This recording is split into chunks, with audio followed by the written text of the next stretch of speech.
শুভ সকাল বন্ধুরা, তোমরা সবাই কেমন আছো? আশা করি তোমরা সবাই খুব ভালো আছো। আমিও খুব ভালো আছি। তো ছোটদের অনেক অনেক ভালোবাসা আর বড়দের প্রণাম জানিয়ে আজকের ব্লগটা শুরু করলাম। আজকে একটু সকাল সকাল ঘুম থেকে উঠে পড়েছি, তো কিছু কাজ বাজ ছিল তো ওটা করার জন্য। তো এই তো প্রথমে জানোই, মেয়েদের উঠলে প্রথমে তো এটাই কাজ থাকে, ঘর গোছা, বিছানা গোছা, ঘর পরিষ্কার করা আর কাপড়। মানে কি বলো, বাচ্চা তো নেই, কিন্তু মানে তাও যে কাপড় এত অগোছালো থাকে যে দেখতে ভালো লাগে না। আর আমাকে না সবসময় মানে গোছালো জিনিস দেখতে ভালো লাগে। তো কালকে মানে বাড়িতে মানে লোক এসেছিলো, তো তার জন্য এই কয়টা কাপ বার করছিলাম চা খাওয়ার জন্য, চা খাওয়ানোর জন্য। তো ওটা আজকে ঢুকিয়ে রাখলাম। তারপরে একটু ঘরটা পরিষ্কার করে নিলাম ঝেড়ে। এটা তো সবারই প্রতিদিনের কাজ, তো এটাতে আর বলার মতো কোনো কিছু নেই। তো এই তো দেখতে দেখতে আমার এখানে ঘরটাও পরিষ্কার করা হয়ে গেল। এই ঠান্ডাতে না মানে চুলটা তাড়াতাড়ি করে শুকাতে চায় না, তো ওটা একটু শুকিয়ে নেব। তারপরে রান্না করার ছিল, তো রান্নাটা করব। তারপর রান্নাটা হয়ে গেলে তারপর আর কোনো কিছু কাজ নেই। আজকে রান্না করব মানে হচ্ছে রাজবংশীদের মানে সবচেয়ে প্রিয় সবজি ছেঁকা শাক। তো বাঁধাকপি দিয়ে মানে করব সেটা। অনেক কিছু দিয়ে করা যায়, কিন্তু আমাকে মানে বাঁধাকপি দিয়ে মানে খেতে ভালো লাগে। আর এখন তো মানে ঠান্ডার সিজন, তো এখন তো জানোই বাঁধাকপি ফুলকপি বাজারে প্রচুর পাওয়া যায়। তো তো তাই আজকে মানে বাঁধাকপি দিয়ে বানাবো একটু ছেঁকা। এটা মানে আমরা রাজবংশীরা মানে সবাই মানে খুব ভালো খায়। তো তোমরা যদি কেউ মানে ট্রাই করোনি, তো তোমরা এটা ট্রাই করতে পারো।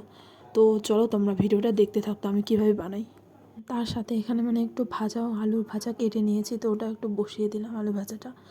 আর তার সাথে করব একটু মাছের ঝোল, মাছ আনছিল তো মাছের ঝোল করব, মাছের ঝোল।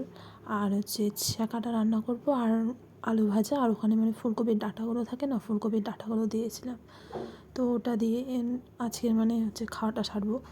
তো ওই তো এখানে মানে মাছের ঝোলটা ওই যে আরেকটা মানে কড়াইয়ে তো বসে দিয়েছি, আর আরেকটা কড়াইয়ে হচ্ছে ছ্যাঁকাটা বসাবো। তার জন্য এই তো প্রথমে এখানে মানে এটা বলে খাওয়ার সোডা, তো খাওয়ার সোডাটা মানে প্রথমে দিতে হয়। দেওয়ার পর মানে তারপরে যখন মানে জলটা ফুটে যাবে, তখন ওই যে বাঁধাকপিটা, যেটা মানে কেটে রাখা বাঁধাকপিটা আছে, ওটা তারপরে দিয়ে দেবো। কেটে রাখা বাঁধাকপি, তারপরে লঙ্কাটা মানে যে যতটা ঝাল খেতে পারে ওই হিসাবে লঙ্কা তোমরা দিতে পারো।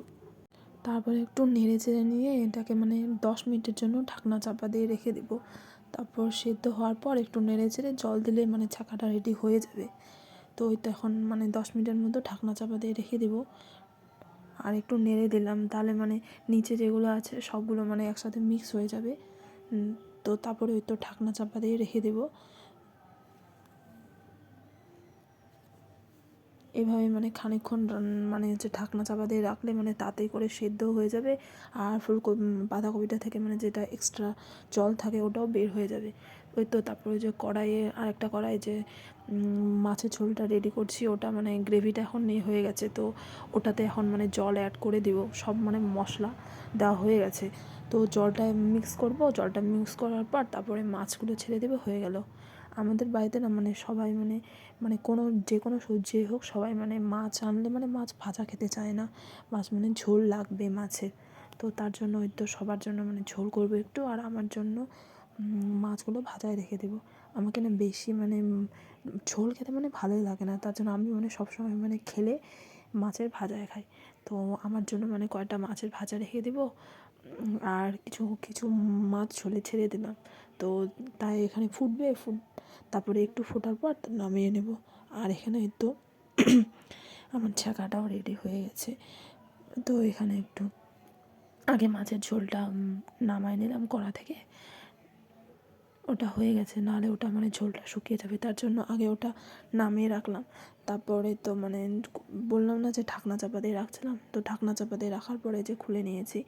তো খুলে নেওয়ার পরে তখন পাতাগুলো সবগুলো মানে সিদ্ধ হয়ে গেছে, ফুলকপি বাঁধাকপিগুলো। তো তা একটু মানে নেড়ে চেড়ে দিব। নেড়ে চেড়ে দেওয়ার পর ওখানে আতপ চাল বাটা একটু রাখছিলাম, আতপ চাল বাটা, আতপ চাল আদা রসুন মানে একসাথে মানে বেটে নিয়েছিলাম শিলে, তো ওটা এখন ওখানে অ্যাড করে দিলাম। অ্যাড করে দেওয়ার পর একটু মানে জল দিয়ে দেবো। জল দেওয়ার পর একটু মানে নেড়ে চেড়ে ঘেটে দিতে হবে। ঘেটে দিলে মানে ছ্যাঁকা এভাবে রেডি হয়ে যাবে। তো মানে আজকের ভিডিওটা মানে এটাই মানে দেখানোর জন্য দেখাতে চেয়েছিলাম যে হয়তো কেউ কেউ আছো যে যারা এখনও মানে এটা খাওনি, এই রেসিপিটা ছ্যাঁকা, এটা খেতে না সত্যিই খুব ভালো লাগে।